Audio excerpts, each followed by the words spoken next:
Good morning, class. My name is Jeremy Cosio. You know what I hate more than anything? I hate when you're fishing and you get a bite. You set your hook and you're fighting and you're fighting and you almost have the fish, but then your line snaps and you realize that all that's missing is your hook. That's why I'm going to teach you guys about fishing knots and how to tie them. Today we will cover the importance of fishing knots. I will teach you guys about the considerations when choosing one, and then I'll give you guys a demonstration on how to tie it. So why is it important to tie a good fishing knot? Well, fishing knots are the weakest point in your line. So if you don't tie a proper knot, then the knot can become unraveled, causing you to lose whatever's attached to it. Also, if you're not tying a good knot, it can cause a lot of friction on the line, which will cause it to snap. Another reason why it's important is because it can prevent you from losing expensive lures. This lure right here costs $12. And the last thing you want to do is lose money to a fish. Alright? Also, fishing knots are the link between you and your pole and your fish. When I go fishing, I don't always worry about numbers, but I don't want to lose fish to something that can be prevented easily. So once you come to grasp the importance of a fishing knot, you have to choose one to use. And there's some things you have to consider. One, are you using a lure or are you using a hook? Alright, if you're simply using a hook like this one, you might want a knot that's going to be easy to tie and durable. If you're using a lure, you might want to tie a knot that is in the shape of a loop because, one, it will give it more free action and it'll give a better presentation. You also have to consider what type of line you're using. If you're using a monofilament line like this is pretty simple to tie.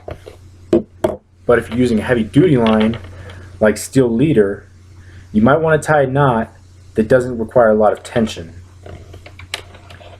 Also, what are you attaching your line to?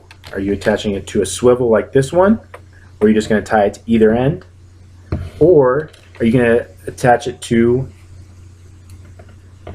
a clip like this one? If so, you might want to tie a knot in the shape of a loop so you can just simply clip it on. So once you have considered what type of knot to use, you actually have to be able to tie that knot. So that's why I'm going to get into the demonstration portion and show you guys a couple of things to add to your toolbox. So the first knot I'm going to teach you guys how to tie is called a uni knot. The reason why I'm going to teach you guys this is because it's really easy to do and it's extremely durable. Alright, the first step in tying this knot is you're going to feed the line through the eye of the hook. And I'm using this as to represent the eye of the hook and the 550 cord to represent the line, so you guys can see it a lot easier. So you're going to feed it through like so, and you're going to make sure the line is parallel to each other. You're then going to form a loop like this, and you're going to wrap it behind the back of the line. Okay? It's very imperative that you get both of the lines inside of this loop. So once you start feeding the line through the loop, like so,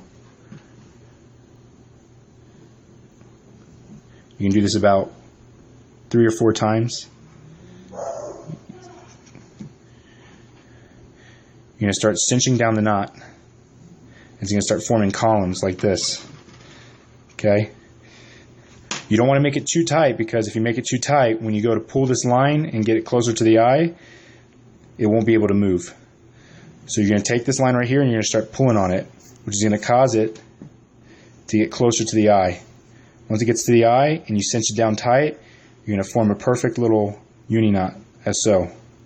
This is extremely easy to do, especially if time is of the essence. The next knot I'm going to teach you guys how to tie is called a Rapala knot.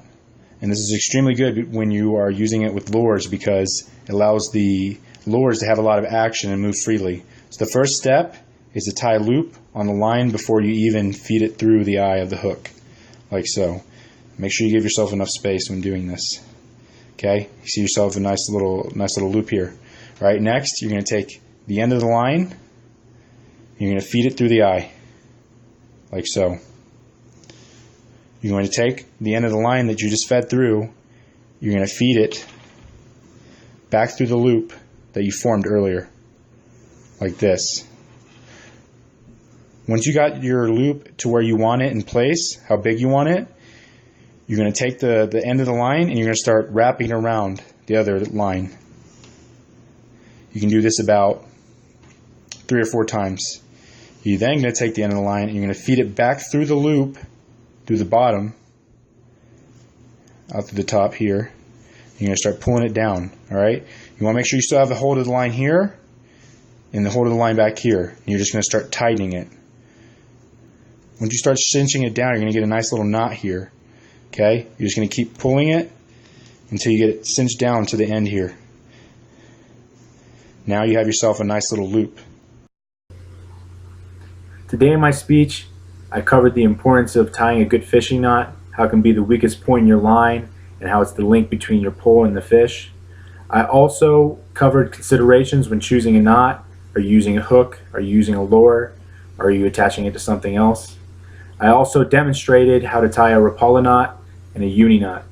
So now that you guys have these extra tools in your toolbox, I implore you to go out and use them and let me know how you do.